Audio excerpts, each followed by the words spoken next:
Bueno, en este video lo que vamos a hacer es hablar de em, los tres caminos del constitucionalismo latinoamericano en la primera mitad del siglo XIX.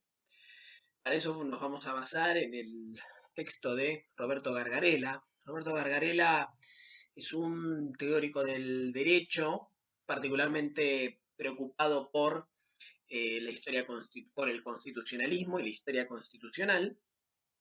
Y en particular, él ha tenido como dos grandes temas de investigación. En realidad tuvo varios, pero a los fines de nuestra materia, uno fue el constitucionalismo estadounidense, eh, y por otro lado, la influencia o el impacto que tuvo el constitucionalismo moderno y sobre todo la influencia de la línea estadounidense del constitucionalismo sobre los procesos constituyentes de América Latina en el siglo XIX. Después él tuvo una deriva intelectual que llevó sus preocupaciones a otros ámbitos, ya más relacionados con el constitucionalismo latinoamericano en el siglo XX y diversas cuestiones relacionadas al problema de la garantía de derechos, em, la garantía de derechos y los nuevos problemas que impactan en el constitucionalismo, en los diseños constitucionales ya a lo largo del siglo XX, con la aparición de los derechos de los llamados derechos de segunda y tercera generación, sobre todo los derechos sociales, entre otros.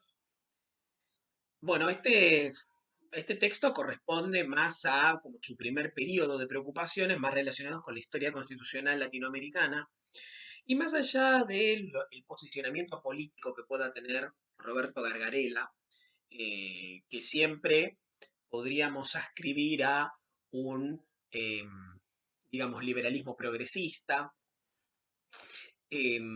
Más allá de eso, es un intelectual destacado en la materia y este texto en particular es muy bueno y nos permite sintetizar muchas cuestiones sobre el proceso general del constitucionalismo en América Latina en un momento tan decisivo como la primera mitad del siglo XIX, atravesada por conflictos, uno de los cuales era, bueno, cómo se iban a reorganizar las unidades políticas de América Latina posteriormente a el fin de la dominación colonial y la desintegración del sistema, tanto político como socioeconómico, propio del periodo de dominación colonial.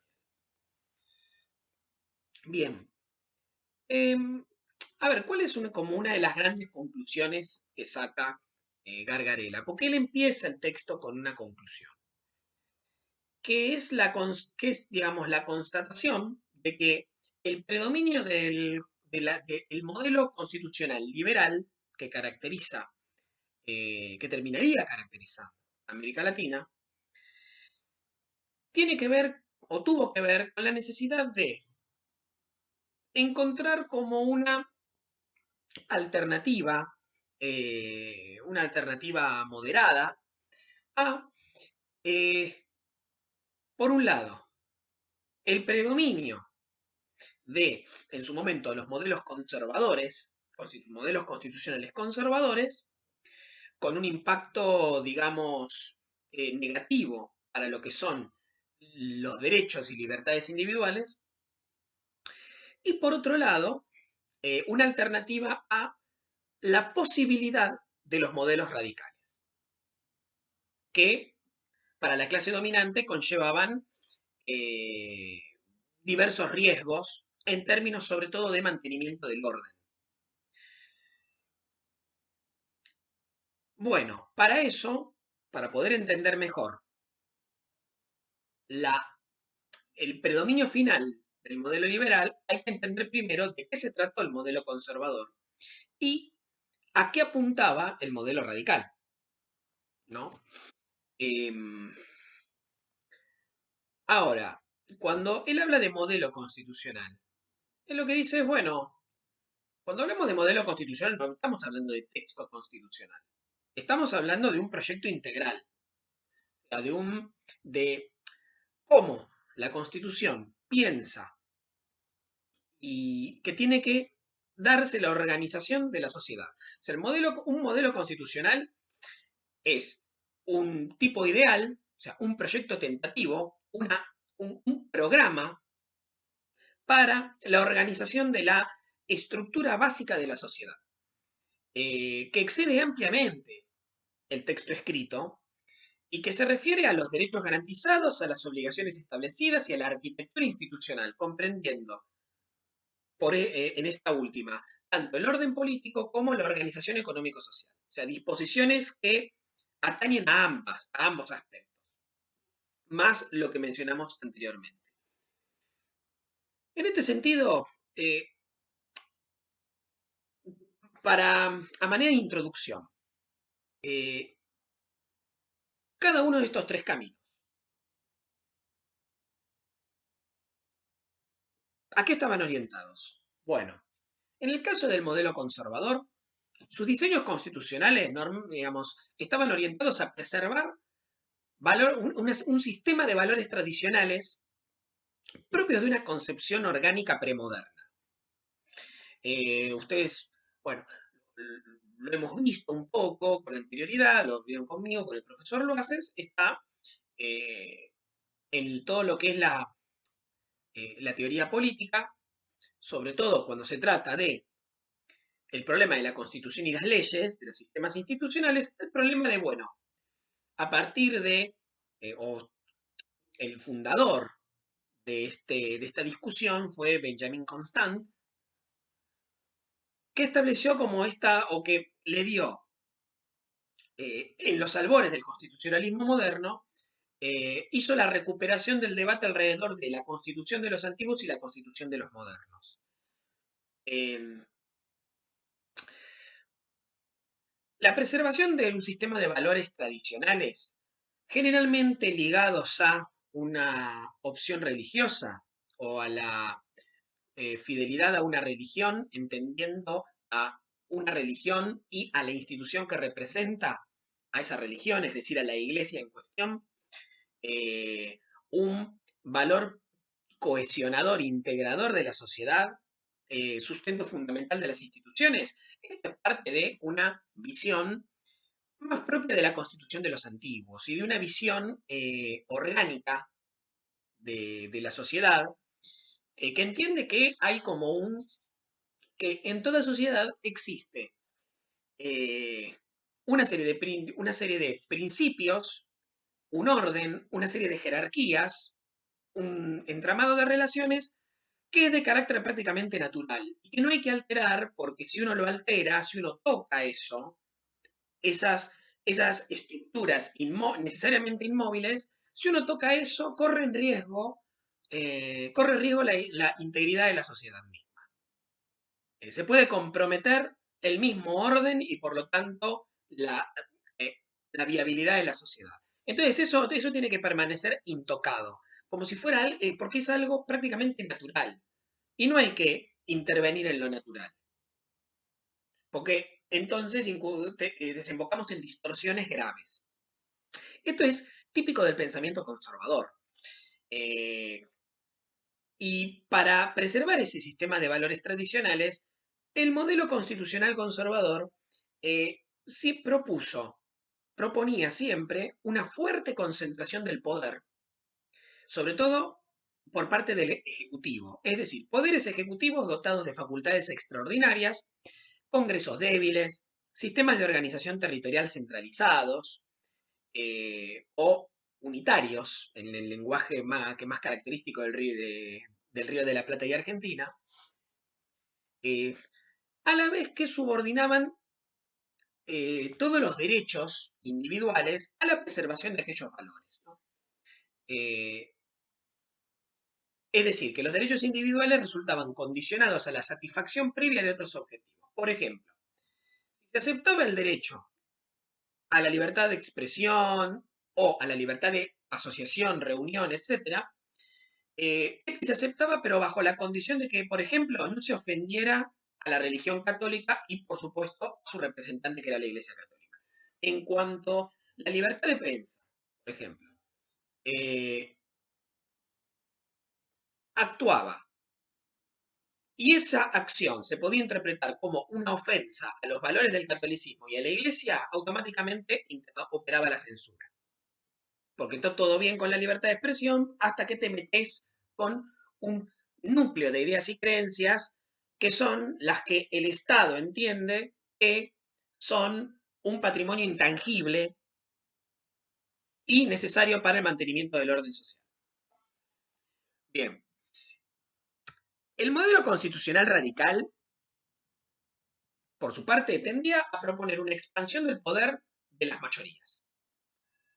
Esto se reflejaba generalmente el, en la primacía del poder legislativo, o sea, congresos más poderosos, un poder ejecutivo subordinado a la voluntad popular, un poder judicial disminuido en, en sus posibilidades de veto a los otros poderes, sobre todo a el poder legislativo, y por supuesto eh, una organización territorial que tendía a la descentralización y por lo tanto a la eh, elevación de las autonomías o la reivindicación de las autonomías. Eh, el liberalismo, por su parte, eh, que ya hemos mencionado que sería como la, o se propuso a sí mismo y terminó consolidándose como la alternativa a estos dos extremos, tiene como su piedra basal la cuestión de los controles mutuos entre los poderes para mantener un equilibrio. Por lo tanto, retoma esa idea fundamental y que es el gran aporte del constitucionalismo estadounidense a el constitucionalismo moderno, que es el sistema de frenos y contrapesos. El liberalismo también le reservaría la centralidad en el diseño constitucional al problema de la preservación de los derechos individuales y la protección de las minorías frente a tanto la tiranía del poder ejecutivo, de un poder ejecutivo, y si se quiere, de una perspectiva conservadora, como de el avasallamiento por parte de la voluntad popular, entendida como voluntad de la mayoría. Bueno, ahora, yendo a el desarrollo, a un mayor desarrollo de, de estos modelos constitucionales. Profundizando. Empecemos por el modelo constitucional conservador. El modelo constitucional conservador es el que caracterizó a la mayoría de las, digamos, de las constituciones latinoamericanas del siglo XIX. Ese conservadurismo adquirió o empezó a plasmarse en las iniciativas constitucionales, léase en los procesos constituyentes, sobre todo a partir de mediados de la década revolucionaria de 1810 al 20. O sea, a mediados de la década, cuando ya se podía, se dejaba entrever o se podía proyectar que el proceso de independencia a nivel continental eh, era irreversible y la cuestión eh, ya no era la profundización de la lucha revolucionaria, porque la revolución era un hecho, sino que el problema comienza a ser, bueno, ha triunfado la revolución, ¿qué hacemos ahora? O sea, ¿cómo construimos las nuevas unidades políticas que van a reemplazar a el sistema político y económico colonial? Eh, esto es lo que esto es lo que va a empezar a ocupar las discusiones de la nueva dirigencia política criolla y a la nueva clase dominante criolla, que reemplaza, por supuesto, lo que habían sido las clases dominantes y la dirigencia política propias del sistema colonial. Esto se va a extender hasta mediados del siglo XIX. Se podría decir que entre mediados de la década revolucionaria, cuando empieza a apagarse el entusiasmo, ese entusiasmo revolucionario inicial, para dar lugar a las discusiones alrededor de la reorganización del orden posrevolucionario hasta mediados del siglo XIX, lo que vamos a tener es como el gran periodo de predominio conservador, o el primer gran predominio del modelo conservador en términos constitucionales. A mediados del siglo XIX vamos a tener como un paréntesis, o sea, dado por el impacto que tuvieron las revoluciones europeas de 1848, último ciclo revolucionario, o último sí, periodo del siglo revolucionario liberal burgués, iniciado por la Revolución Francesa de 1789. 1848 sería como eh, el último el último estallido revolucionario continental europeo, que unió a ese radicalismo liberal con las primeras expresiones de el proletariado socialista. El impacto que tuvieron este último tramo del ciclo revolucionario de 1848 en América Latina, revivieron los impulsos democratizadores de la relegada línea radical de el liberalismo, digamos, de el liberalismo latinoamericano, o de el arco político latinoamericano. Si el arco político latinoamericano se caracterizó a partir de el fin de la década revolucionaria de 1810 al 20 por tres grandes ramas, como fueron el liberalismo, el conservadurismo y el radicalismo, eh, el radicalismo siempre fue la tercera, pero en realidad una tercera a mucha distancia de las otras dos, que son las que realmente discutieron digamos, los proyectos de unidad política posteriores a la revolución. O sea, es como la eterna relegada, minoritaria y fuertemente reprimida por las otras dos, que cuando, a la hora de la verdad, no dudaban en hacer alianzas tácticas para eliminar cualquier tipo de crecimiento de la línea radical. Este resurgimiento del radicalismo en la década del 50 del siglo XIX se iría apagando a lo largo de la década del 60, para que posteriormente resurgiera de la mano del Pacto Liberal Conservador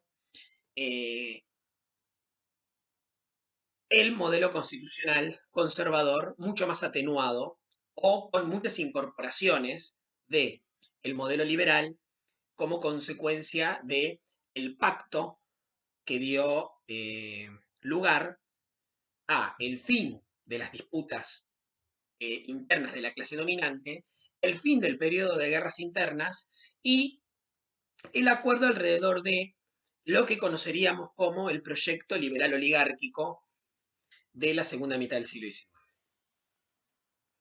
Entre las principales propuestas del conservadurismo siempre estaba concentrar el poder político en pocas manos, de modo tal de facilitar una rápida y drástica reconstrucción de la sociedad. Estas propuestas solían apoyarse en una concepción muy elitista de la política, como política de minorías, ¿no? Digamos, no era conveniente que la mayor parte de la población interviniera en la discusión y en la toma de decisiones sobre los asuntos públicos. Eso tenía que estar como reservado a una minoría adecuada para esas discusiones y esas decisiones por sus capacidades y sus talentos, a determinar de distintas maneras. En función de eso, digamos, las constituciones de cuño conservador se distinguían por la presencia de poderes ejecutivos muy fuertes, con poderes excepcionales. Eh, Estas facultades extraordinarias eran resultado o eran prescriptas por el conservadurismo como resultado de la ausencia de una base institucional capaz de absorber y procesar los conflictos. O sea, ante cierta como pobreza de instituciones capaces de establecer mecanismos para alcanzar acuerdos y resolver conflictos, los conservadores o la línea conservadora lo que decía es, bueno, para evitar que el desorden lleve la sociedad al desastre, lo que necesitamos es concentrar el poder y por lo tanto darle todas las herramientas institucionales, todos los atributos a una minoría capacitada para poner fin a los conflictos rápidamente y llevar adelante de manera rápida todo el proceso de construcción necesario. Los ejecutivos fuertes venían acompañados por poderes legislativos sometidos, con muy pocas funciones, generalmente poco numerosos, que se reunían en periodos, pocas veces en periodos breves, y que estaban durante la mayor parte digamos, del año legislativo sin reunirse.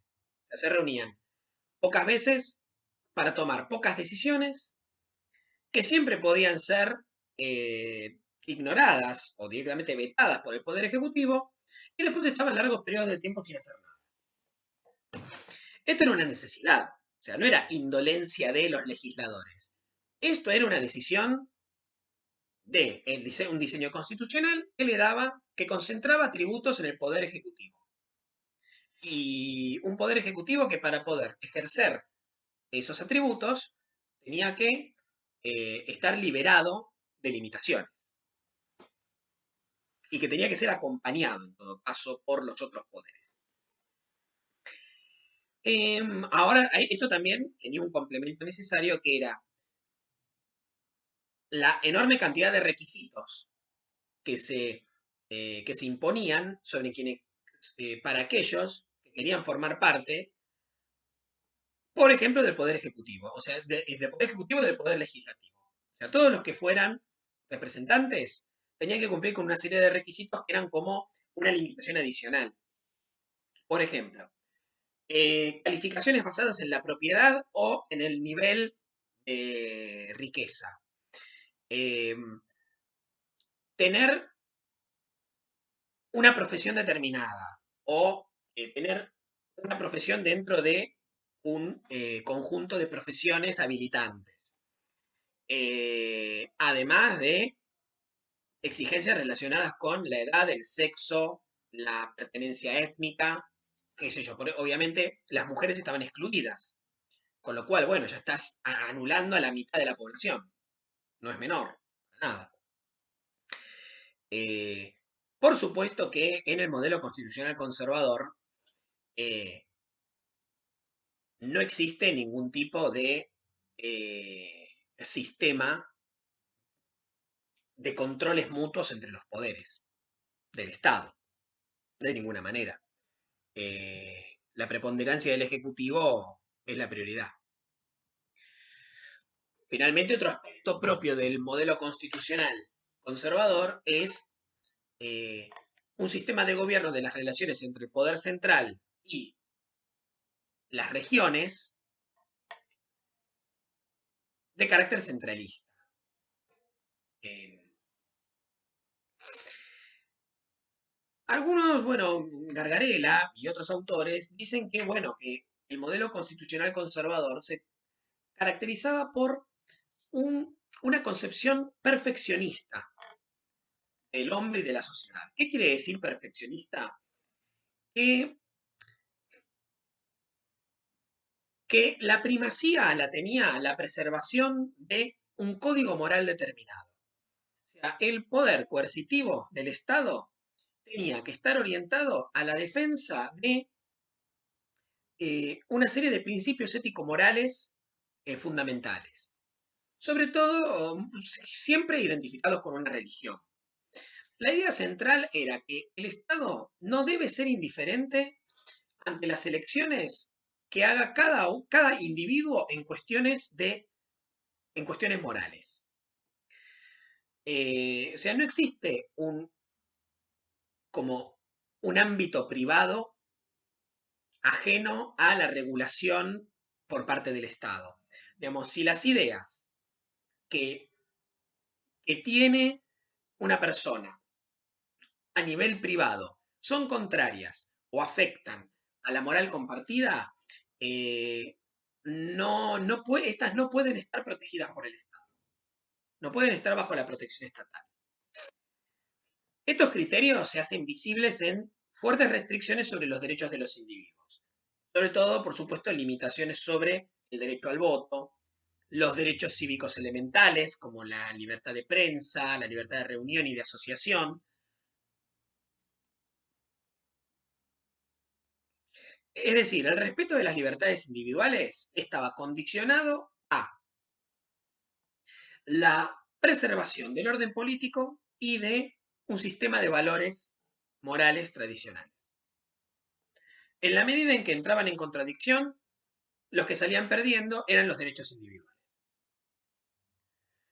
Ahora, si tuviéramos que decir, bueno, ejemplos, o sea, ejemplifiquemos constituciones conservadoras. Bueno, esto es de lo que más hay. Por ejemplo, veamos el caso de Perú. Lo señalamos porque era baluarte de eh, había sido uno de los baluartes del Imperio Español en América. Digamos, uno de los dos grandes ejes del sistema colonial en América había sido Perú, el otro había sido Nueva España, que hoy es México. Bueno, eh, en Perú se podemos señalar la Constitución Bolivariana de 1926, ¿no? Eh, que había consagrado a Simón Bolívar como presidente vitalicio, a la vez que le concedía amplios poderes. Eh, Posteriormente, la Constitución de 1839 volvió a organizar un poder ejecutivo fuerte, redujo los derechos individuales a través de la eliminación, por ejemplo, del derecho de habeas corpus y del derecho de rebelión, ¿no? De resistencia a la autoridad arbitraria. Finalmente, la Constitución de 1860 estableció un sistema presidencialista, centralista, prohibió el ejercicio público de toda religión que no fuera la católica y otorgó un amplio poder de influencia sobre los asuntos públicos a la Iglesia Católica y al ejército.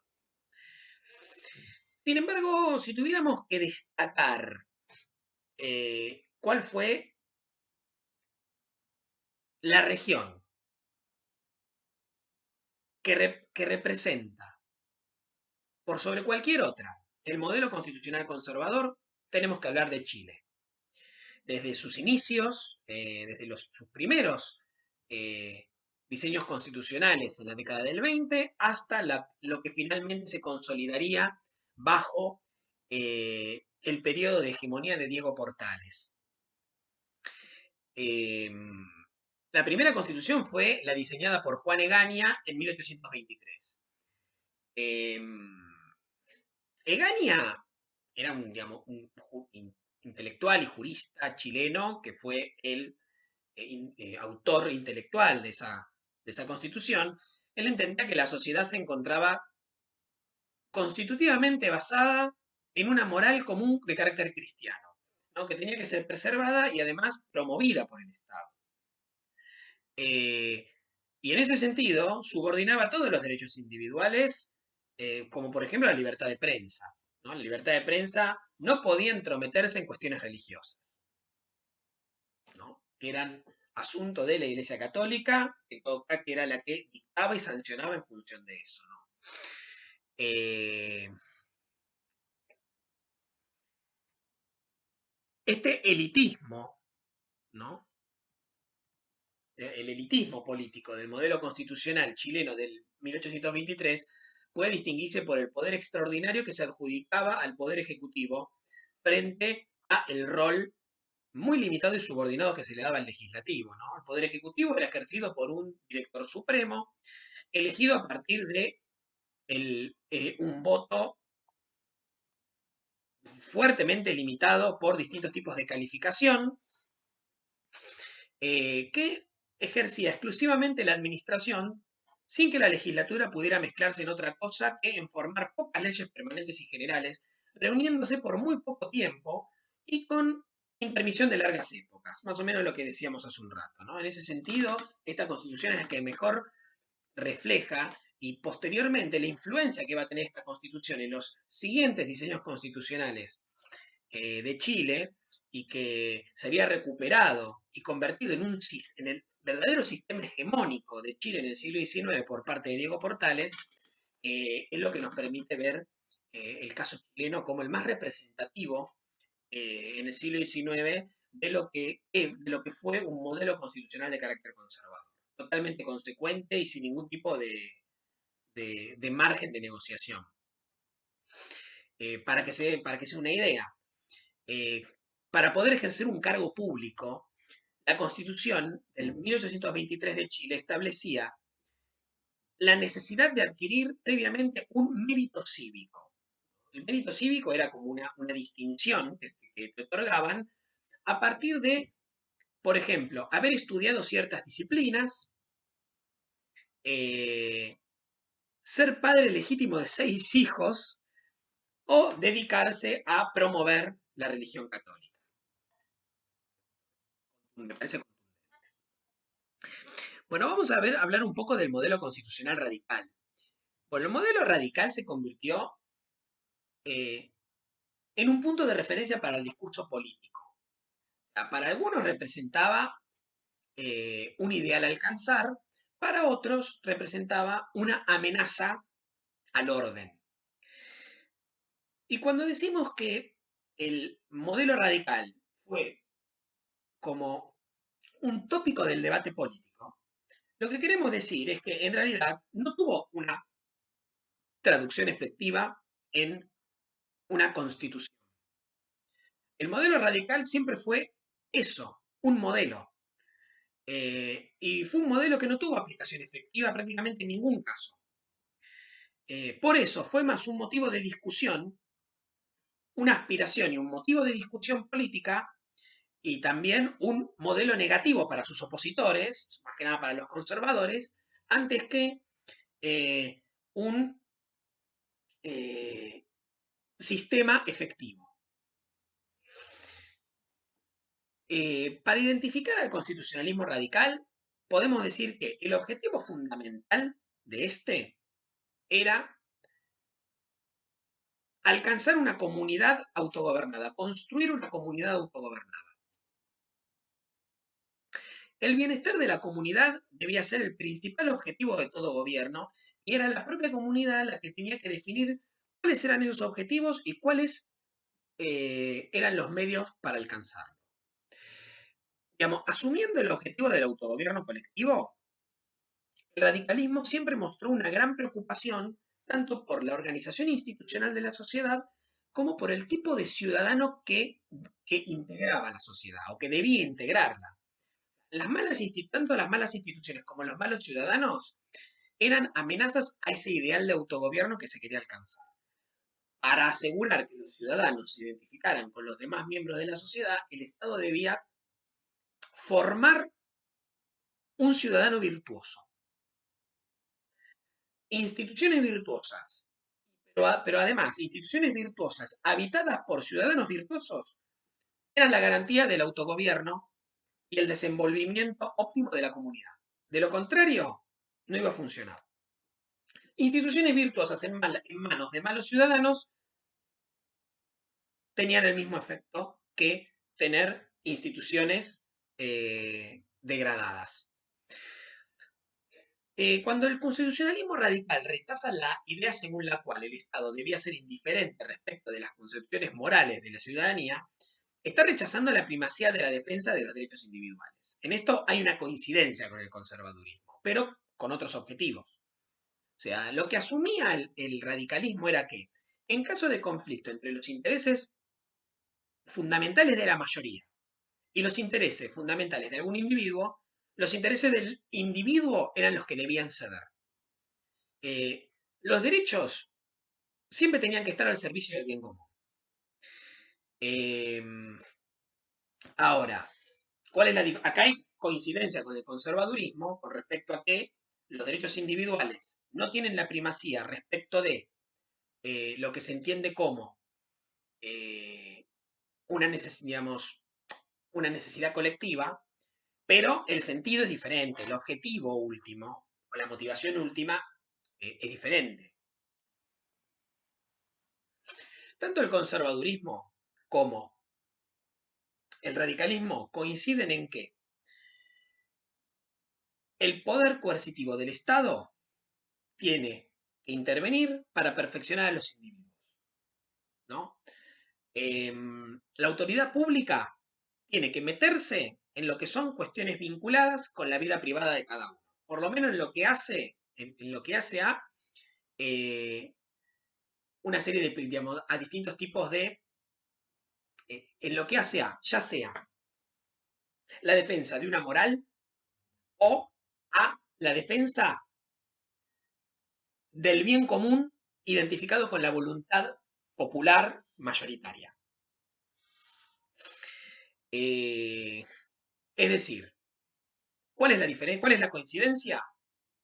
Conservadurismo y radicalismo coinciden en que la autoridad pública tiene derecho a intervenir en la esfera privada, tienen derecho a relegar o subordinar los derechos individuales cuando se trata de la defensa de lo que se entiende que favorece el bien común. Ahora, ¿cuál es la diferencia? Si esta es la coincidencia. Bueno, que el conservadurismo identifica el bien común con la preservación de una moral determinada, de principios morales. El radicalismo, en cambio, entiende que la preservación del bien común está relacionado con lo que favorece, o mejor dicho, con el interés de la mayoría, con el deseo de la voluntad popular, y que se plasma fundamentalmente en disposiciones de carácter económico-social. En cuanto a su propuesta de cómo organizar el sistema político, el radicalismo suele proponer la creación de instituciones que favorezcan la expresión de la voluntad popular y deja en manos de esta voluntad popular la mayor parte de las decisiones. En tal sentido, el radicalismo siempre promovió la ampliación de los derechos políticos, la democratización del sistema político. Ha tendido a rechazar los mecanismos de frenos y contrapesos por entender que estos se orientaban a diluir la voz de las mayorías legislativas. Es decir, eran mecanismos para contrarrestar la voluntad popular manifestada por los representantes del pueblo en lo que es el órgano por excelencia de representación popular, que es la legislatura. Eh, Ahora, el radicalismo también veía con desconfianza el principio de representación, es decir, que la voluntad popular delegara la deliberación, la decisión y el gobierno en representantes. ¿Por qué? Y porque veían que la representación era un mal menor. Lo ideal que era la democracia directa.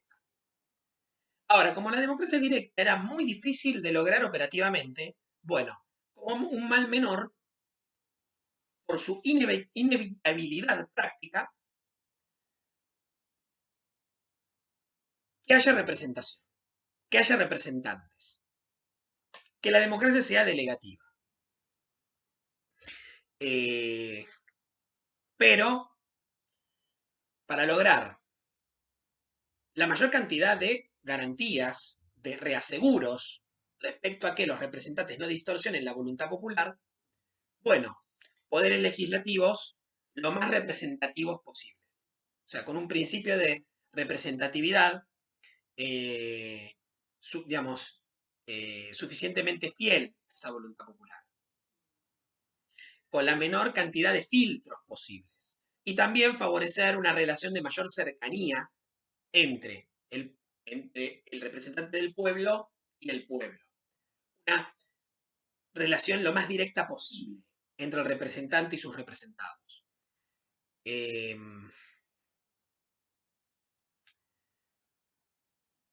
bien.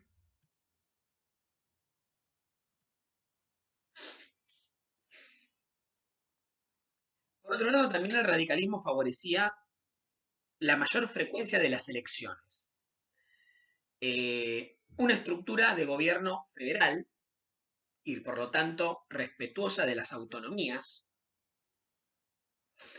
la rotación obligatoria de los funcionarios y la posibilidad de la revocatoria de mandato.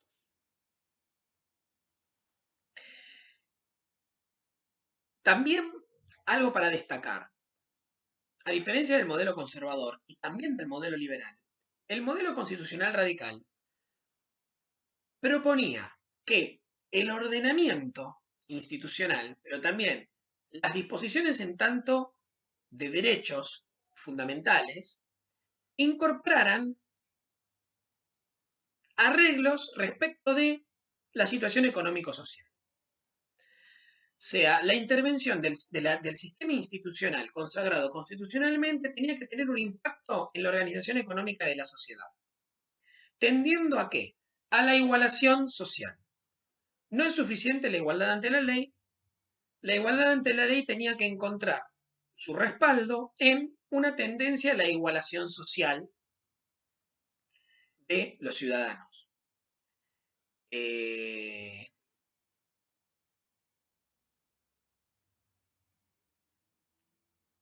también a los fines de fortalecer la solidaridad. Es decir, la comunidad autogobernada necesita no solo el compromiso político de sus ciudadanos, sino también que los ciudadanos encuentren en el bienestar de los demás ciudadanos eh, su propio interés. El ciudadano, solo preocupado en su interés singular, antes que en el interés común, es un ciudadano que no va a contribuir a la viabilidad de la comunidad autogobernada. No, no alcanza solo con que participes en el sistema político, eso está buenísimo, pero lo que también hay que lograr es que el ciudadano no piense a la comunidad y no piense al sistema político como algo que tiene que servirlo a él individualmente, a su interés particular, sino como un sistema que tiene que funcionar en pro de el bienestar de la comunidad, del bien común, de todos y de cada uno de los ciudadanos, lo que lo incluye a él. Solo el bienestar del resto de los ciudadanos es garantía de mi propio bienestar individual. Bien, bueno, como hemos anticipado, el modelo constitucional radical en América Latina no se caracterizó por haber sido el que alcanzara el éxito la mayor cantidad de veces. En realidad podríamos decir que no lo alcanzó prácticamente nunca. Listo, fue más eh, una, un proyecto y un motivo de discusión y de debate que un sistema político efectivo. Sin embargo, bueno, si tenemos que mencionar a alguien, es obligado mencionar al que mayor consistencia en documentos y, y el que más cerca estuvo de conseguir que el modelo radical eh, triunfara políticamente, que fue José Gervasio Artigas en la banda oriental. Em, Esto se da a través de dos documentos, ¿no? Por un lado, las instrucciones para los diputados a la Asamblea de Buenos Aires de 1813, eh, el proyecto constitucional de 1813 que, que llegó a proponer, el reglamento provisorio de la Banda Oriental para el fomento de su campaña.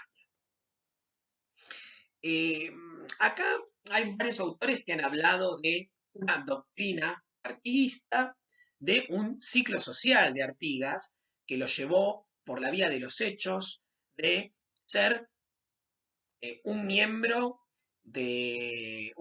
más de la dirigencia política de la banda oriental y, y parte de la clase dominante, terrateniente y comercial de la banda oriental, a convertirse en el jefe militar de las masas rurales, criollas e indígenas, eh, en pos de un programa político y social de carácter revolucionario y radical.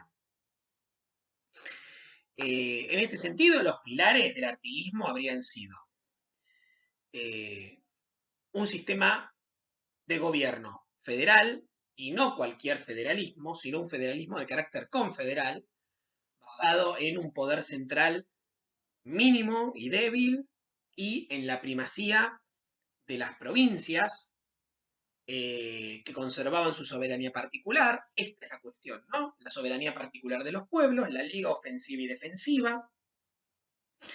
Eh, pero también la reforma agraria, que es la manera, es el lenguaje de la transformación económico-social en el siglo XIX. ¿No? La transformación económico-social en el siglo XIX pasaba por eh, la reforma agraria, o sea, la transformación de la estructura de la propiedad en el campo, para favorecer al campesinado. Eh,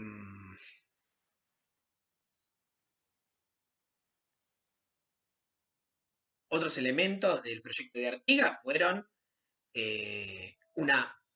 fue incorporar la división de poderes, establecer el establecimiento de una presidencia rotativa entre las distintas provincias y finalmente la reorganización de los cabildos como verdaderos órganos de poder local en manos del pueblo. Bien, terminamos con el modelo liberal, que ya anticipamos que se propuso como alternativa al modelo conservador y al modelo radical. El liberalismo lo que afirmaba era que el Estado tenía que ser respetuoso, ante todo, de los derechos individuales. O sea, el modelo constitucional liberal es un modelo de primacía de los derechos individuales. Por lo tanto, no tenía que asumir la defensa de una religión en particular, ni de una ideología política determinada, sino que tenía que mantenerse neutral frente a las distintas concepciones morales adoptadas por los ciudadanos. Cada individuo tenía que ser libre de escoger su propio proyecto de vida, no obstante, el mismo se contrapusiera con los valores tradicionalmente defendidos por su comunidad o por los valores reivindicados por una mayoría circunstancial. O sea, para el liberalismo no hay una clase privilegiada de individuo ni una autoridad pública capaz de decirle al resto cuál debe ser su modo de vivir, ni cuáles son los principios éticos que tiene que aceptar. Eh, Seguramente la manifestación más importante del compromiso igualitario del liberalismo aparece en la consagración y defensa de una lista de derechos inviolables por sobre cualquier tipo de reclamo colectivo. No importa el número o intensidad de las preferencias mayoritarias esas preferencias tenían que encontrar su límite en los derechos de cada persona. Nadie podía ser sacrificado en nombre de los demás. Eso es el liberalismo. Respecto a cómo organizar la vida política de la comunidad, bueno, contra los riesgos derivados de la concentración de poder, avalada por el conservadurismo, y los riesgos previsibles de delegar el poder en las mayorías, todo esto desde su punto de vista, ¿no? Los liberales proponían un extendido sistema de restricciones al poder y controles constitucionales.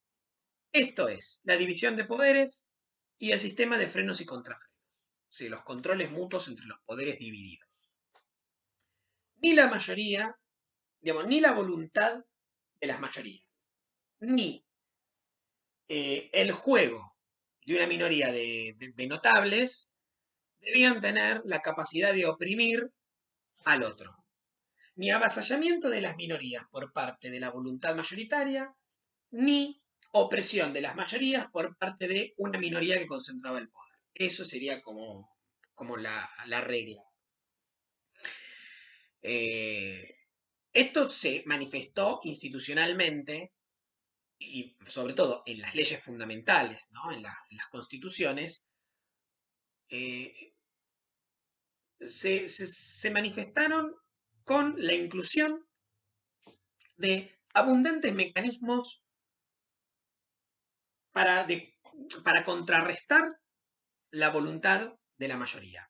Por ejemplo, poder legislativo bicameral, con un Senado que filtraba todo, todas las decisiones tomadas por una Cámara Baja más representativa de la mayoría. Poder de veto del el Poder Ejecutivo. Capacidad de veto del Poder Ejecutivo. Control de constitucionalidad en última instancia por el Poder Judicial, que no era elegido por el pueblo, y demás. Estos son como los, ya hemos visto, eh, las, las columnas que sostienen el sistema de frenos y contrapesos. O sea, desde sus orígenes, el liberalismo juzgaba el intervencionismo estatal como inaceptable y veía en este intervencionismo una grave amenaza solo capaz de distorsionar la libre voluntad de la ciudadanía.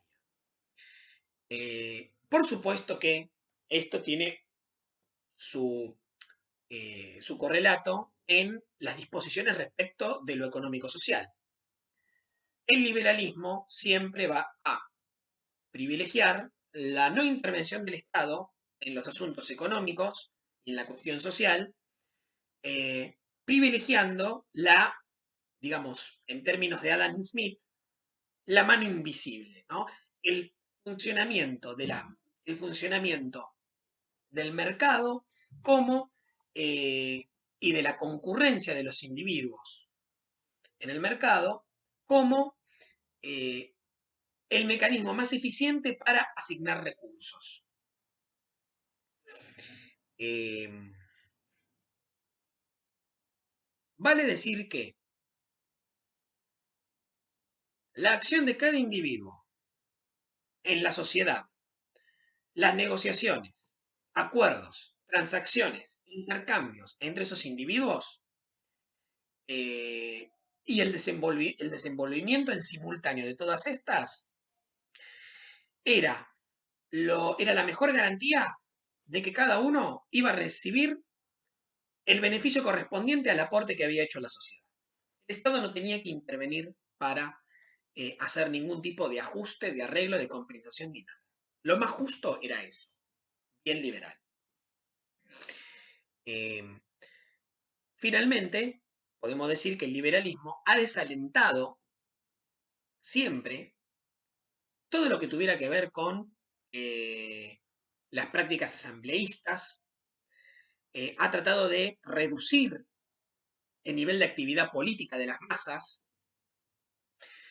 ha hecho una fuerte defensa siempre del sistema representativo, ha tratado de dotar a los representantes del pueblo de la máxima independencia posible respecto del electorado y por supuesto le ha dado un lugar trascendente en la garantía del orden institucional al Poder Judicial, a través del llamado control de constitucionalidad.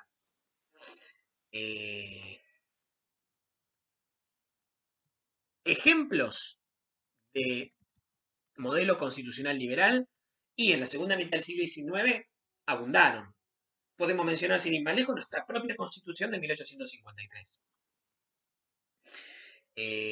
inspirada por Juan Bautista Alberdi. Eh, Alberdi repudiaba en esa época los sistemas de democracia directa, digamos, en ese momento, en este momento, el de la Constitución del 53, ese Alberdi, que distaba de ser el Alberdi de sus últimos años, mucho más crítico, eh, Alberdi eh, en esta época abrazaba la vertiente del liberalismo encarnada por Adam Smith y Herbert Spencer, con una concepción extremadamente liberal, sobre todo en lo económico. El Estado lo único que tenía que hacer era favorecer, estimular o generar las condiciones, o mejor dicho, el marco legal necesario eh, para que las fuerzas del mercado operaran y permitieran eh, digamos, el desenvolvimiento del progreso material que tenía que, librado a esas fuerzas, tenía que ser necesariamente ilimitado. Lo cito, toda la cooperación que el Estado puede dar al progreso de nuestra riqueza debe consistir en la seguridad y en la defensa de las garantías protectoras de la vida, las personas, propiedades, industria y paz de sus habitantes. Las sociedades que esperan su felicidad de la mano de sus gobiernos esperan una cosa que es contraria a la naturaleza. Por la naturaleza de las cosas, cada hombre tiene el encargo providencial de su propio bienestar y progreso. Cuando el pueblo de esas sociedades necesita alguna obra o mejoramiento de interés público, sus hombres se miran unos a otros, se buscan, se reúnen, discuten, ponen de acuerdo sus voluntades y obran por sí mismos. Eh,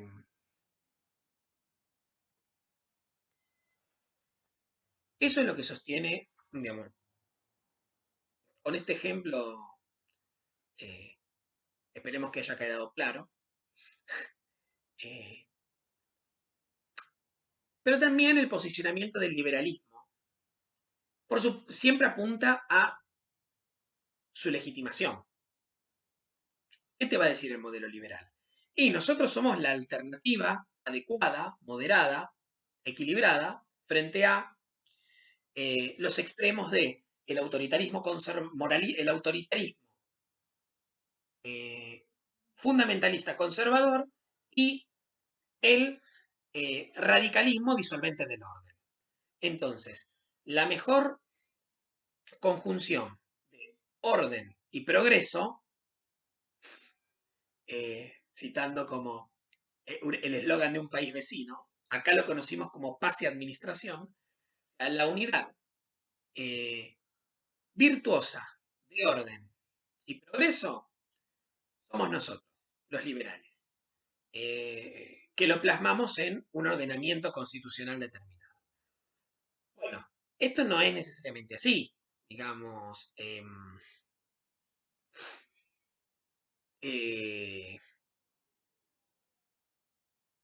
Obviamente es una estrategia retórica por parte de los liberales reducir al absurdo tanto al modelo conservador como al modelo radical. A los fines de celebrarse a sí mismo, de promoverse a sí mismo, de constituirse en la única alternativa viable. Eh, para lo cual el liberalismo siempre trató de mostrar al conservadurismo y al radicalismo como eh, propuestas que necesariamente por su propia deriva terminaban llevando a la violación de los derechos individuales, a situaciones de opresión y violación de los derechos individuales. Sin embargo, esto hay que relativizarlo, porque entre el posicionamiento de los liberales y los posicionamientos conservadores y radicales hay un amplio arco de matices. No es que si, eh, no es que no existe alternativa al modelo liberal. El modelo constitucional liberal no es el único posible, de ninguna manera. Eh, y el reduccionismo que la crítica liberal ha hecho del modelo conservador y sobre todo del modelo radical eh, merece, eh, merece una revisión, verdaderamente. Sobre todo teniendo en cuenta que eh, la protección de las minorías y el adecuado ejercicio del poder no han sido siempre el resultado de la fidelidad al sistema de frenos y contrapesos establecido en el modelo constitucional liberal. Es decir, el sistema de frenos y contrapesos, Argentina es un buen ejemplo de eso, no ha sido garantía eh, de un ejercicio, digamos, un correcto ejercicio del poder, de como decíamos, de la protección de las minorías, de la garantía de los derechos individuales, mucho menos de la justicia social. No, la verdad que no. No ha sido suficiente.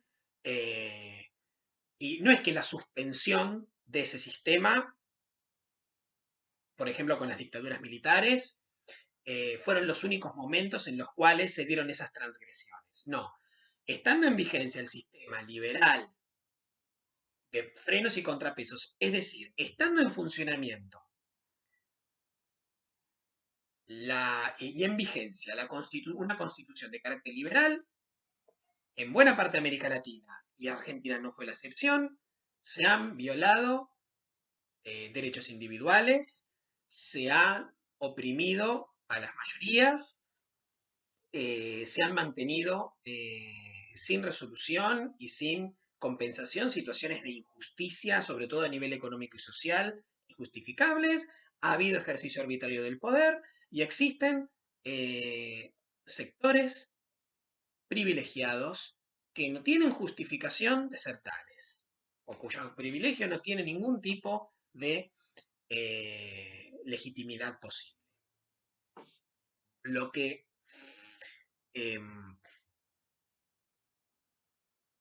lo que nos podría llevar también a pensar que un sistema político carente del tipo de instituciones contrarrestantes de la voluntad de las mayorías propuesta por el liberalismo, ¿no?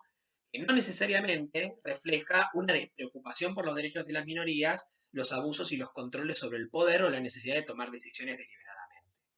O sea, no, es decir, el modelo constitucional liberal no es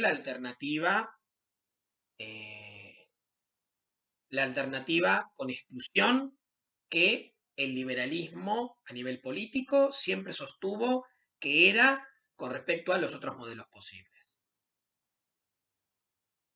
De ahí, a partir de ahí, se abre la discusión. Porque la cuestión es esa, en última instancia. Reabrir la discusión. Esto era todo lo que quería decirles. Tengan muy en cuenta este texto porque es muy importante para ordenar eh, las ideas a los fines de comprender las distintas alternativas, tanto políticas como constitucionales, que hubo en América Latina a lo largo del siglo XIX, no solo del periodo que comprende eh, esta clase.